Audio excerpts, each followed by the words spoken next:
আর মাত্র কটা দিন বাকি, তাই সকলকে জানাই শারদীয় শুভেচ্ছা। এবছরে নীলফামারী জেলার মধ্যে সবথেকে বড় পুজো হতে চলেছে জলঢাকা থানার ধর্মপাল ইউনিয়নের রশিদপুর গ্রামে। আর এখানকার মূল আকর্ষণই থাকছে মহালয়া অর্থাৎ মহিষাসুর বধ। উত্তরবঙ্গে যত বড় বড় পুজো হয় তার মধ্যে এটি একটি। নমস্কার, আমি খুশি রায়। পুজোর আর মাত্র কটা দিন বাকি, তাই পুরো দমে চলছে প্রতিমা তৈরির কাজ, প্যান্ডেল তৈরির কাজ।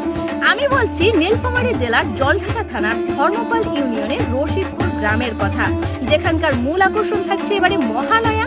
কিভাবে মা দুর্গা মহিষাসুরকে বধ করে দেবতাদেরকে তাদের স্বর্গরাজ্যে ফিরিয়ে দিয়েছেন সেটাই এবার থাকছে থিমে। আমরা জানি ভগবান শ্রী রামচন্দ্র অকাল বোধন করেছিলেন, অর্থাৎ রাবণকে বধ করার জন্য শক্তির পূজা করতে গিয়ে তিনি শরৎকালে মা দুর্গার অকাল বোধন করেছিলেন। আর সেটাকেই এখন আমরা শারদীয় দুর্গাপূজা হিসেবে পালন করি। তো সব মিলিয়ে পুরো দমে চলছে পুজো প্রস্তুতির কাজ।